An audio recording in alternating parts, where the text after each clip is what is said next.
le site de Hueyatlaco, situé à Puebla, au Mexique.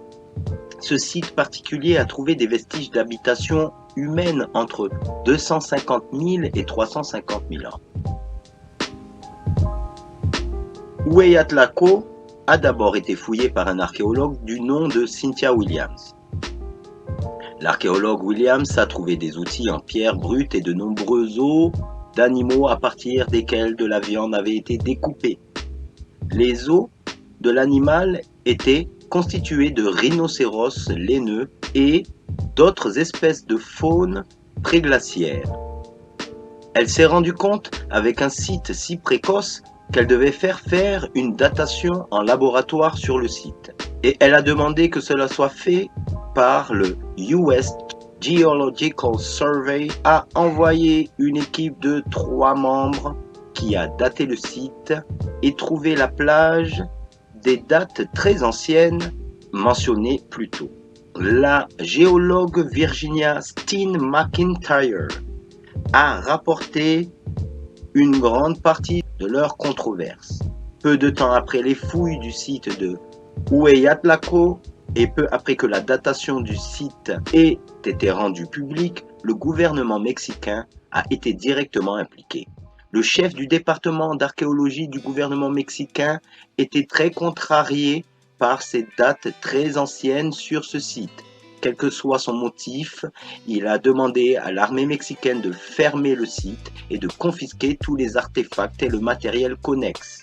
L'homme qui en était responsable était un homme très puissant dans la communauté archéologique mexicaine et personne ne le confronterait directement avec ses méfaits. Il y a quelques années, ce monsieur est passé à cette grande fouille à ciel ouvert où vont tous les archéologues. À ce moment-là, le sujet de l'archéologie pouvait à nouveau faire l'objet de discussions. Nous avons commencé à faire des interviews avec différentes personnes liées au site ou à la région à cette époque. L'archéologue en chef mexicain tentait de détruire la validité du site. Il avait un pouvoir immense, il contrôlait toute l'archéologie exécutée à l'intérieur des frontières mexicaines. C'était un homme très perspicace et un homme que très peu de gens aimaient. Il contrôlait non seulement l'archéologie et les sites fouillés, mais aussi ce qui était publié à leur sujet. Il est évident que son pouvoir était puissant, puisqu'il a pu rassembler l'armée mexicaine pour mener à bien ses objectifs. Les jeunes archéologues intimidés par lui, sachant que tout leur avenir professionnel dépendait de lui, les jeunes archéologues ayant fait des recherches sur le site n'auraient eu d'autre choix que de passer sous silence les résultats, sous la pression de l'archéologue en chef mexicain, par crainte de sabotage de carrière. Par conséquent, la plupart des archéologues se plient au diktat imposé par les académiciens en décidant de ne pas écrire de rapport sur leur découverte. Le rapport dit simplement qu'ils ont trouvé une terre stérile. Tout cela est important pour comprendre à quel point le chef du département archéologie mexicain irait contrôler ce qui a été dit sur le site de Hueyatlaco. Une fois qu'il fit ses propres fouilles sur le site de Hueyatlaco, il réalisa que ce n'était pas fini. Il s'est rendu compte qu'il devait contrôler plus d'informations et plus de connaissances. D'autres personnes avaient trouvé des choses similaires sur ce site. Ces collections sont entre des mains privées et sont sous le contrôle de l'université de Puebla. Par conséquent, il a envoyé l'armée mexicaine pour saisir ces collections aussi, et elles ont également disparu de la circulation. Il n'a jamais donné sa permission pour ouvrir le site malgré plusieurs demandes. Même après qu'il se soit retiré, il avait nommé des marionnettes pour le remplacer, ce qui lui permettrait de suivre ses ordres et de ne pas permettre que le site soit ouvert. Le temps passait. Il y avait toujours le problème de la date de l'équipe de l'enquête géologique américaine. Cette date a placé le site de Hueyatlaco entre 250 000 et 350 000 ans, comme mentionné précédemment. Il doit faire en sorte que cette date soit changée. Il est allé voir l'ambassadeur des États-Unis et lui a dit en termes clairs que plus aucun Américain ne serait autorisé à fouiller au Mexique, à moins que cette date ne soit changée. En fait, il essaierait de rendre toutes les relations avec les États-Unis extrêmement difficiles. L'ambassadeur en a informé le secrétaire d'État des États-Unis qui s'est appuyé sur le US Geological Survey pour modifier leur date. Le US Geological Survey est retourné à son équipe et a dit aux membres que la date allait changer. Ils allaient retrancher un zéro en moins, portant ainsi la date à 35 000 ans, il y a des années de cela. Ce serait toujours une date incroyable, aurait-on prétendu, et serait toujours la date la plus ancienne connue, ont-ils affirmé. Mais un membre de l'équipe n'aurait rien à voir avec cela. Les autres membres ont accepté à contre-cœur, sachant que leur emploi était en jeu. Un seul membre a résisté. Elle s'appelait Virginia Steen McIntyre. Virginia porterait le flambeau pendant des années, essayant de forcer la vérité à se faire connaître. Sans elle, tout cela aurait probablement été perdu dans les ronces, les méandres de l'histoire. Cependant, beaucoup d'autres archéologues trouvaient des dates d'hommes primitifs il y a des centaines de milliers d'années sur le continent américain. Vous voyez, au cours de cette période de 30 ans, plusieurs personnes ont découvert des artefacts similaires dans les Amériques. Une de ces personnes était le Dr. Mary Lee Kay. Elle avait trouvé un site antique très similaire en Californie, appelé Calico. La faisabilité de ce que prétendait Virginia semblait donc être vraie. Premièrement, nous devons déterminer si les artefacts existaient toujours. L'Institut national d'anthropologie, où étaient conservés tous les artefacts de toutes les fouilles, car, voyez-vous, l'ancien chef du département les avait mis dans l'entrepôt. Il n'a même pas pensé à les détruire. Après avoir trouvé les artefacts et les avoir examinés, ils ont été déterminés qu'ils étaient authentiques en réalité. Les strates du site ont été examinées. Les couches du sol et de roches étaient toutes en ordre. En fait, le site semblait encore plus ancien. L'homme aurait-il pu arriver sur le continent américain il y a plus de 200 000 ans? Ou est-ce que l'Amérique serait le berceau de l'homme? Silvia González est une scientifique mexicaine basée en Équateur, à Loja, professeure à l'université Técnica Particulière de Loja, qui a obtenu un doctorat en chimie physique et méthode informatique en 2011 à l'université de Barcelone. Silvia González enseigne dans les chaires de physique, biomédecine et chimie. Elle a étudié à l'Institut national polytechnique du Mexique. Les chercheurs pensent qu'ils ont peut-être trouvé dans le sud du Mexique des empreintes de pas qui constituent une preuve de présence humaine plus ancienne que ce que l'on trouve dans les fouilles archéologiques en Amérique. Une étude de datation place l'âge de la cendre volcanique dans lesquelles les empreintes ont été trouvées à 1,3 million d'années. Ce qui jette un doute sur la théorie selon laquelle il s'agit d'empreintes de pas. Les impressions préservées dans les cendres volcaniques en dehors de la ville de Puebla ont été datées il y a environ 40 000 ans, battant de 25 000 ans la plus ancienne preuve acceptée de l'homme dans les Amériques. Les empreintes soutiendraient les théories controversées selon lesquelles les gens auraient atteint ce pays beaucoup plus tôt que prévu. Les chercheurs eux-mêmes affirment que davantage de travail reste à faire. La géoarchéologue Silvia González de l'université John Moores de Liverpool au Royaume-Uni, originaire du Mexique, a annoncé cette découverte le 4 juillet lors de l'exposition estivale sur les sciences organisée par la Royal Society à Londres. Un chemin d'empreintes dans le champ de cendres d'une ancienne éruption volcanique, l'équipe a découvert les empreintes à l'été 2003. Lors d'une randonnée pédestre entre les sites archéologiques situés près du lit asséché du lac Valsequillo, ils ont trouvé un champ de cendres parsemé de plus de 200 empreintes qui semblent être des empreintes de pas de plusieurs personnes, y compris des enfants, avec des oiseaux, des chats, des chiens et des espèces aux pieds fourchus. González pense qu'ils ont peut-être fui une éruption du volcan Cerro Toluquia, situé à proximité. Thomas Higham, de l'université d'Oxford au Royaume-Uni, a utilisé la datation au radiocarbone sur les coquilles dans les sédiments, juste au-dessus de la couche de cendres, et a découvert qu'elle datait d'environ 40 000 ans. Cela remet en question la traversée vers l'Amérique par un pont terrestre dans le détroit de Bering, comme premier développement du continent. Cependant, des analyses génétiques controversées des populations amérindiennes indiquent que certains immigrants sont arrivés beaucoup plus tôt que cela, il y a jusqu'à 40 000 ans.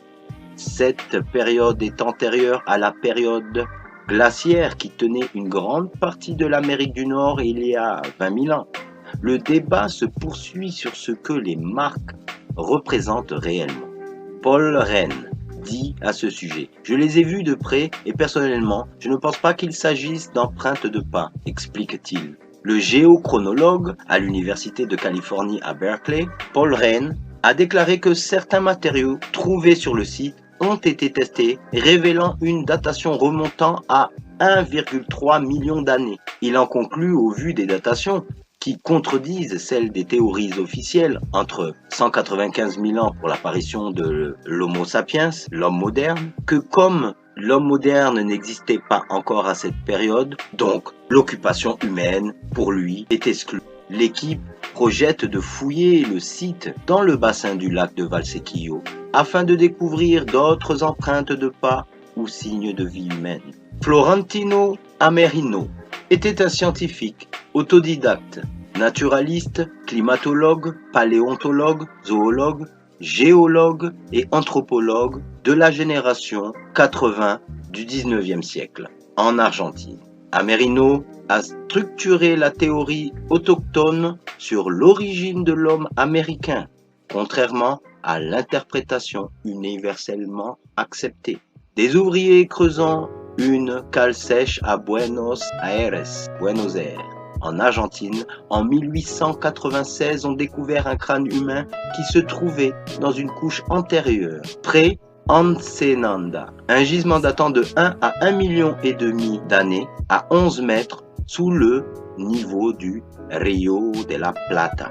Le paléontologue argentin Florentino Amerino, 1854-1911, lui donna le nom scientifique de Diprotomo platensis. Cependant, un nouvel examen effectué par l'anthropologue américain Ales Hedlicka, 1869-1943, découvrit peu de temps après que la capacité crânienne se situait dans la plage de l'Homo sapiens moderne et il rejetait la nouvelle espèce. Si nous suivons le point de vue conventionnel, la découverte pose deux problèmes. Les humains anatomiquement modernes n'existaient pas il y a 1 million d'années.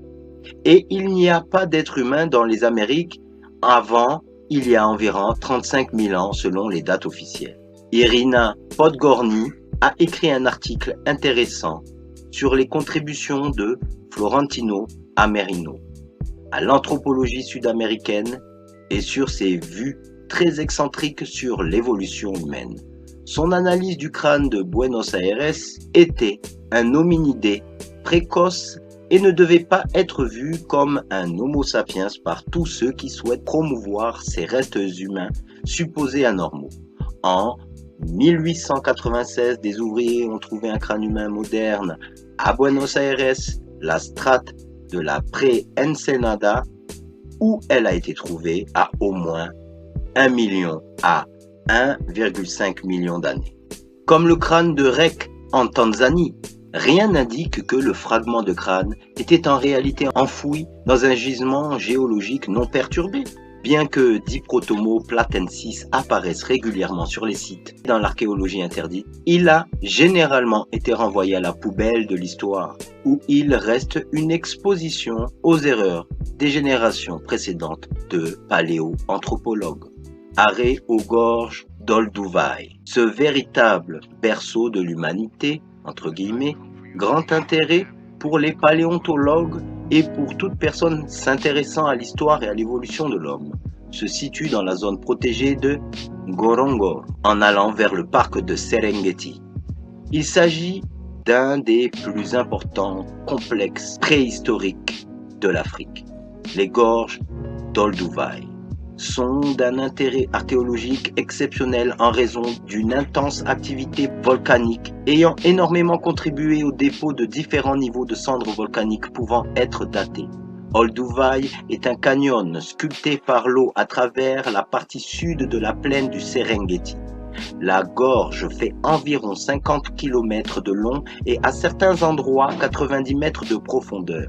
Elle draine les pentes de la montagne à proximité ainsi que la plaine du Serengeti et vit également la forte proximité d'un lac à faciliter la sédimentation et l'ensevelissement rapide de nombreux restes fauniques et lithiques. Cette érosion liée au ruissellement a permis de creuser ces gorges et d'entailler différentes couches, ce qui a permis de rendre accessibles ces vestiges datant de 400 000 à 1,8 million d'années. Ce petit musée retrace le riche trésor de fossiles d'humains et d'animaux qu'il a cédé à travers les principales découvertes faites sur place. Historique des travaux archéologiques à Olduvai. En 1911, un entomologiste allemand, le professeur Katwinkel, a été le premier Européen à entrer dans la gorge. Il a découvert de nombreux ossements fossiles et identifié cela comme l'extinction tridactyle du cheval. Cette découverte inspire le professeur Hans Reck pour mener une expédition à Olduvai en 1913. Il y trouve des ossements d'hominidés, mais les travaux supplémentaires sont stoppés par la Première Guerre mondiale. En 1931, Louis Leakey voit les fossiles d'Olduvai à Berlin et suppose qu'Olduvai doit détenir des indices précieux sur l'origine de l'homme. Il organise une nouvelle expédition à la gorge avec Hans Reck et des outils de pierre sont trouvés qui amènent à engager les fouilles. L'année 1959 a marqué le début des recherches paléo-anthropologiques, notamment en Tanzanie. Cette année-là, Marie et Louis Leakey découvrent à Olduvai, après plusieurs années de recherche, un crâne très bien conservé, premier fossile africain daté par la méthode potassium-argon, évalué à un âge de 1,7 million d'années. Ce premier crâne de Zinjanthropus, rebaptisé Australopithecus boisei, crâne massif avec des dents énormes qui suggère un régime d'aliments végétaux grossiers. En 1976, Marie Leakey découvre des empreintes de pas d'animaux conservés dans des tufs volcaniques consolidés et datés de 3,75 millions d'années. En l'an 1978 et 1979, deux nouvelles pistes seront découvertes à Laetoli, près d'Olduvai. L'une d'elles est constituée par 3 séries d'empreintes de pas laissées par des hommes, femmes et enfants se tenant debout. Ces découvertes feront reculer de 3,6 à 3,8 millions d'années l'apparition de l'homme. Une équipe d'archéologues américains et tanzaniens ont trouvé en 1986 les restes d'une femme adulte ayant vécu il y a 1,8 million d'années. Le site d'Olduvai a permis d'exhumer les restes fossilisés de 35 êtres humains, mais les recherches continuent. Josiah Dwight Whitney était un géologue américain, professeur de géologie à l'université de Harvard depuis 1865 et chef du California Geological Survey en 1860 jusqu'à 1874. À travers ses voyages et ses études dans les principales régions minières des États-Unis, on va voir que cela soulève des controverses, notamment concernant les origines de la vallée de Yosemite. En Californie, Whitney a été mêlé à 3 controverses notables. Premièrement, Whitney a affirmé que la vallée de Yosemite avait été créée par un naufrage cataclysmique du fond de la vallée. Cependant, John Muir, qui explorait la région de Yosemite à la même époque, a soutenu que la vallée avait été creusée par l'action de glaciers. Whitney se moquait de Muir en tant qu'ignorant et de simple mouton. L'enquête de Whitney révèle que les traces de glaciers ont été supprimées et qu'il n'a jamais abandonné son point de vue. La plupart des scientifiques ont finalement rejeté l'hypothèse de Whitney et accepté celle de Muir. Controverse, crâne de Calaveras. La deuxième controverse portait sur la découverte du crâne de Calaveras, qui aurait été découvert par un mineur à une centaine de mètres sous la surface terrestre. Finalement, le crâne a fait son entrée dans la position de Whitney, qu'il a rapidement déclaré authentique et a conclu qu'il venait de l'ère Pliocène, 5,3 millions d'années à 1,8 million d'années. Cependant, d'autres affirment que le crâne est beaucoup plus jeune, à peine 1000 ans. En 1958, sur un site près de Louisville, au Texas, des outils en pierre et des os d'animaux brûlés ont été retrouvés en association avec des foyers. Plus tard, au fur et à mesure des fouilles, des dates au radiocarbone d'au moins 38 000 ans ont été annoncées pour le charbon de bois provenant des foyers. Encore plus tard, un point de Clovis a été trouvé.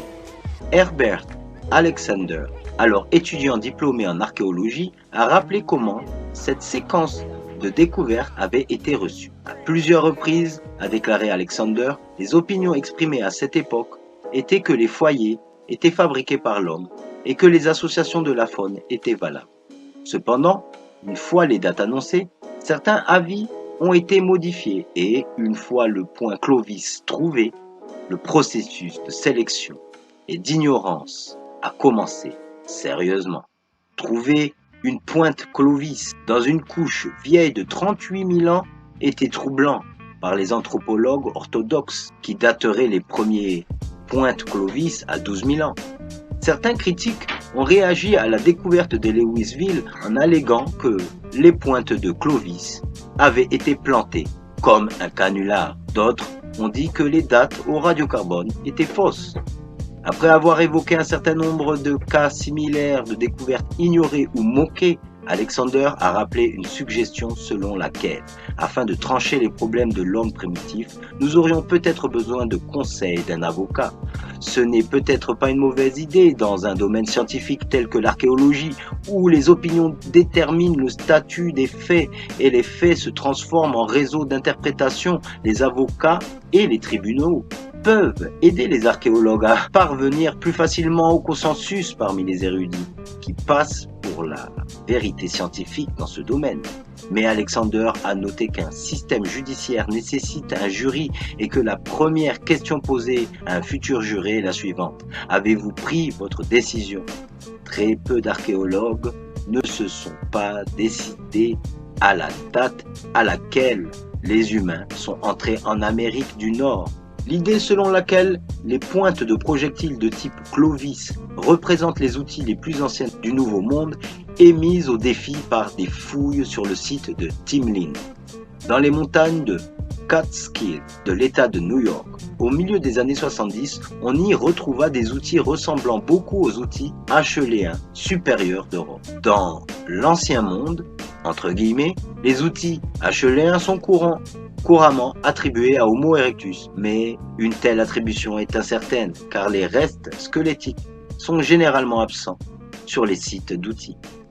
Les outils du site Catskill ont été datés de 70 000 ans sur la base de la géologie glaciaire. Sur le site de Hueyatlaco, au Mexique, dans les années 1960, Juan Armenta Camacho et Cynthia Irwin Williams ont mis au jour des outils sophistiqués en pierre, rivalisant avec le meilleur travail de l'homme Cro-Magnon d'Europe. À Hueyatlaco, près de Valsequillo, à 120 km au sud-est de Mexico, des outils de pierre d'une nature un peu plus crue ont été retrouvés sur le site voisin d'El Horno, l'éléphant. Sur les sites de Hueyatlaco et de El Horno, l'emplacement stratigraphique des outils ne semble pas être mis en doute. Cependant, ces artefacts ont une caractéristique. Une équipe de géologues ayant traversé pour l'enquête géologique américaine leur a donné un âge d'environ 250 000 ans. Les géologues impliqués ont déclaré que 4 méthodes de datation différentes avaient indépendamment conduit à des âges inhabituellement élevés pour les artefacts trouvés près de Valsequillo. Les méthodes de datation utilisées étaient la datation par série d'uranium, la datation par trace de fission, la datation par hydratation du téphra et l'étude de l'altération des minéraux. Comme on peut l'imaginer, la date d'environ 250 000 ans est obtenue pour l'équipe de géologues Oueyat Lako a suscité de nombreuses controverses. Si cela avait été accepté, cela aurait révolutionné non seulement l'anthropologie du Nouveau Monde, mais également l'image globale des origines humaines. On pense que les êtres humains capables de fabriquer les outils sophistiqués trouvés à Oueyat Lako ne sont apparus qu'il y a environ 100 000 ans en Afrique. En tentant de faire publier les conclusions de son équipe, Virginia Steen McIntyre a été confrontée à de nombreuses pressions et obstacles sociaux. Dans une note à un collègue le 10 juillet 1976, elle a déclaré « J'ai appris par des ragots de contreforts que Hal, Roald et moi-même sommes considérés comme des opportunistes et des demandeurs de publicité dans certains milieux, à cause de Oueyat Lako. Et je suis toujours sur le coup. » La publication d'un article de Steen McIntyre et de ses collègues sur Oueyat Lako a été inexplicablement retardée pendant des années. Le document a été présenté pour la première fois à une conférence anthropologique en 1975 et devait paraître dans un volume de symposium. 4 ans plus tard, Steen McIntyre écrivait à H.G. Fulbright du laboratoire scientifique de Los Alamos, l'un des rédacteurs du livre à paraître inédit. Notre article commun sur le site de Oueyat Lako est une véritable bombe. Il placerait l'homme dans le Nouveau Monde bien avant Clovis. La plupart des archéologues pensent que les outils bifaciaux trouvés in situ sont un signe de Homo sapiens. Selon la théorie actuelle, Homo sapiens n'avait même pas évolué à cette époque et certainement pas dans le Nouveau Monde. Steen McIntyre a poursuivi en expliquant « Les archéologues s'emportent contre Oueyat Lako, ils refusent même de l'examiner. J'ai appris de sources indirectes que divers membres de la profession me considérant comme, voire un simple journaliste, une opportuniste, une malhonnête, une idiote, tout et n'importe quoi, aucune de ces opinions n'aidera ma réputation professionnelle. Mon seul espoir de clarifier mon nom est de faire en sorte que l'article de Oueyat Lako soit imprimé, afin que les gens puissent juger d'eux-mêmes les preuves. » Et à d'autres demandes d'informations, le 8 février 1980, à Steve Porter, à propos de la publication de son article sur Oueyat Lako. Les messages que j'aimerais soumettre donnent les preuves géologiques, a-t-elle déclaré. C'est assez clair. Et s'il n'y a pas eu beaucoup de manuels d'anthropologie qui auraient besoin d'être réécrits, je pense que nous n'aurions eu aucun problème à faire accepter cela par les archéologues. Steve Porter a écrit à Steen McIntyre le 25 février 1980 pour lui répondre qu'il examinerait l'article controversé pour publication. Mais il a dit qu'il pourrait bien imaginer que des examens objectifs puissent être un peu difficiles à obtenir de certains archéologues. La procédure habituelle en publication scientifique consiste à soumettre un article à plusieurs autres scientifiques pour une évaluation anonyme par les pairs. Il n'est pas difficile d'imaginer comment une orthodoxie scientifique bien ancrée pourrait manipuler ce processus pour garder les informations non désirées hors des journaux scientifiques. Le 30 mars 1981, Steen McIntyre écrivait à Stella Leopold. Le problème, à mon avis, est bien plus grave que Oueyat Lako. Il concerne la manipulation de la pensée scientifique par la suppression de données énigmatiques qui remet en cause le mode de Oueyat Lako. C'est certainement cela. N'étant pas anthropologue, je n'ai pas compris toute la signification de nos dates en 1973, ni à quel point la théorie actuelle de l'évolution humaine était devenue profondément ancrée dans notre pensée. Notre travail à Oueyat Lako a été rejeté par la plupart des archéologues, car elle contredit cette théorie. Cette période entre parenthèses, leur raisonnement est circulaire. Homo sapiens sapiens a évolué il y a environ 30 000 à 50 000 ans en Eurasie. De sorte que tous les outils d'Homo sapiens sapiens datant de 250 000 ans trouvés au Mexique sont impossibles, car ils ont évolué vers 30 000 pour des archéologues autosatisfaits d'une science corrompue. Finalement, Quaternary Research en 1981 a publié un article de Virginia Steen McIntyre, Roald Fryxell et Harold E. Mald. Il a maintenu un âge de 250 000 ans pour le site de Hueyatlaco. Bien sûr, il est toujours possible de soulever des objections concernant les dates archéologiques et Cynthia Irwin Williams l'a fait dans une lettre en réponse à Steen McIntyre, Fryxell et Maldé. Maldé et Steen McIntyre répondirent à ces objections, mais Irwin Williams n'a pas cédé. Les conclusions anormales à Hueyatlaco ont entraîné des abus personnels et des sanctions personnelles, notamment la rétention de fonds, la perte d'emploi, des destitutions et la réputation de Virginia Steen McIntyre. Son cas ouvre une fenêtre rare sur le processus réel de suppression des données paléoanthropologiques, processus qui implique beaucoup de conflits et de blessures. Une note finale. Nous avons nous-mêmes une fois tenté d'obtenir l'autorisation de reproduire des photographies d'artefacts de Hueyatlaco dans une publication. Nous avons été informés que l'autorisation serait refusée si nous avions l'intention de mentionner la date de la frange déconcertante de 250 000 ans. Sandia Cave, Nouveau-Mexique. En 1975, Virginia Steen McIntyre a appris l'existence d'un autre site en Amérique du Nord où la date de fabrication des outils de pierre était incroyablement précoce. Sandia Cave, Nouveau-Mexique, États-Unis, où des instruments de type avancé pointent Folsom, où ont été découverts une couche de stalagmites considérée comme vieille de 250 000 ans.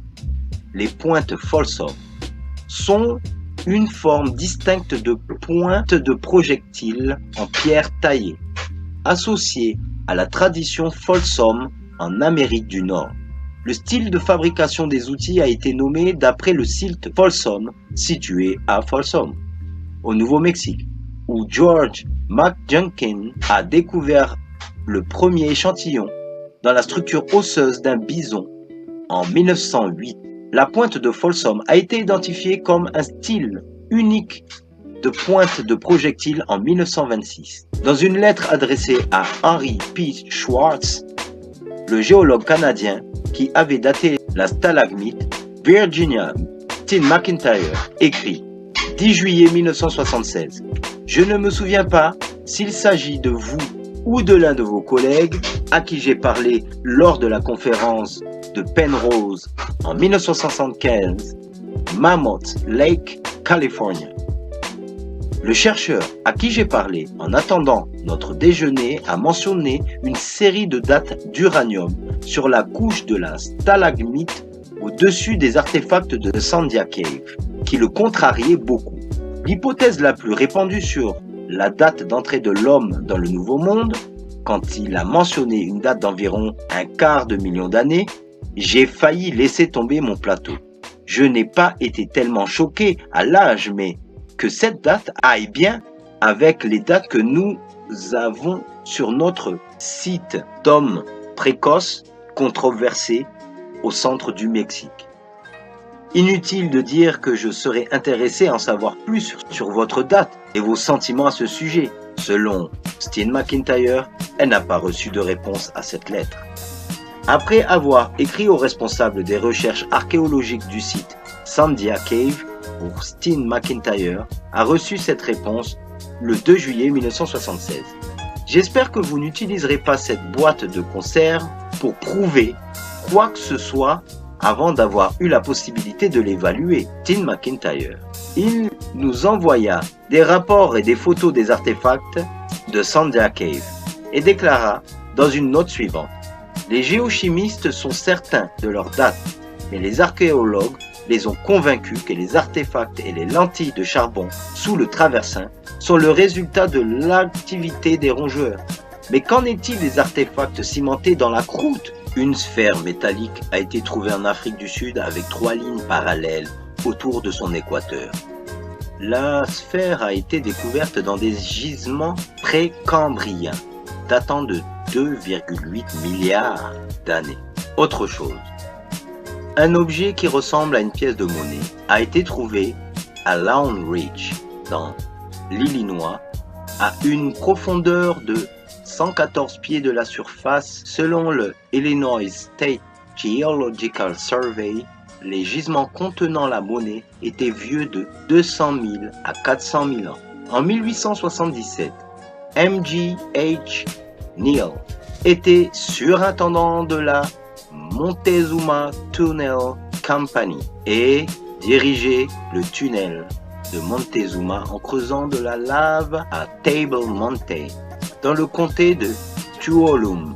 À 1500 pieds de l'entrée du tunnel, il vit quelque chose d'étrange enfoncé dans la roche sombre, des objets typiques de l'activité humaine. La position des artefacts parle d'une datation de 33 à 55 millions d'années. Les empreintes humaines les plus anciennes découvertes en Crète sont datées de 5,7 millions d'années, jetant un doute sur la chronologie de l'évolution humaine. Les travaux de recherche menés par des scientifiques de l'université d'Uppsala en Suède et de l'université de Bournemouth à une étude publiée dans la revue Proceedings of the Geologists Association. Leur découverte est controversée. Cela montre que l'évolution humaine a commencé beaucoup plus tôt qu'on ne le pensait auparavant, et que cela contredit la perception selon laquelle il n'y avait pas d'anciens ancêtres humains au-delà de l'Afrique, d'environ 5,7 millions d'années, et ont été laissés à la postérité dans un grès exposé à l'érosion dans le nord-ouest de la Crète. Découvert pour la première fois par le paléontologue polonais Gerard Gierlinski et son collègue Grzegorz Niedźwiecki, tous deux actuellement à l'université d'Uppsala, ont été frappés par les similitudes entre ces gravures et celles d'êtres humains qu'ils ont vues dans du sable humide, incitant à une analyse scientifique plus approfondie. L'analyse approfondie des empreintes de pas a été réalisée par une équipe de recherche multidisciplinaire internationale, dirigée par Per Hallberg de l'université d'Uppsala. Cela confirme pleinement que la ressemblance révélée pour la première fois par Gierlinski et Niedźwiecki était plus qu'une coïncidence.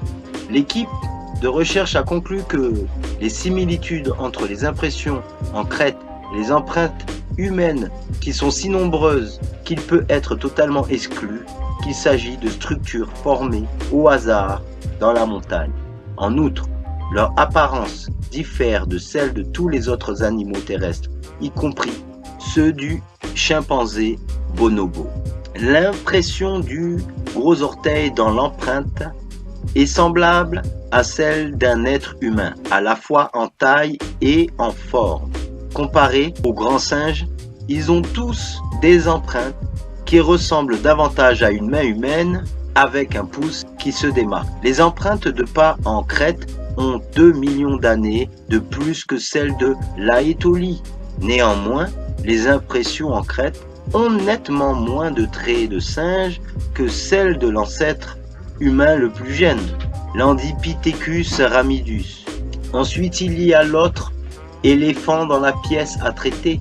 La possibilité qu'il y ait 5,7 millions d'années d'ancêtres humains en Crète contredit la perception selon laquelle les hominidés ont évolué en Afrique et se sont limités au continent africain pendant les 2 premiers millions d'années, alors que certains d'entre eux commençaient à émigrer en Europe et en Asie.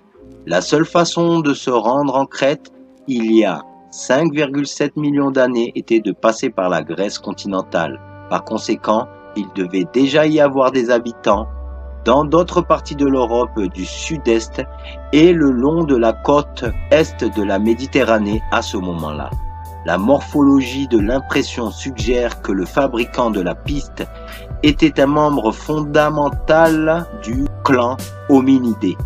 Mais comme la Crète se situe à une certaine distance de l'ère géographique connue des hominidés, d'avant le Pléistocène, à cette époque de l'histoire, il y a environ 5 à 6 millions d'années, il n'y avait pas de désert du Sahara. Au lieu de cela, une grande savane s'étendait de l'Afrique du Nord à la Méditerranée. La Crète étant toujours rattachée au continent grec, les chercheurs de l'étude n'ont aucun mal à voir les jeunes gens se diriger vers la Crète et y poser leurs empreintes de pas sur une plage de sable. C'était aussi une période antérieure à l'ère glaciaire, connue sous le nom de glaciation pliocène quaternaire. Cette période a commencé il y a environ 2,58 millions d'années à la fin du Pliocène, lorsque la propagation des Inlandicis dans l'hémisphère nord a commencé. Le fait que ces traces, bien qu'elles soient humaines, soient plus anciennes que la Lucie découverte en Éthiopie, en Méditerranée, cette découverte est très controversée, car la plupart des chercheurs pensent que l'humain s'est développé principalement en Afrique. Idée préconçue évolutionniste.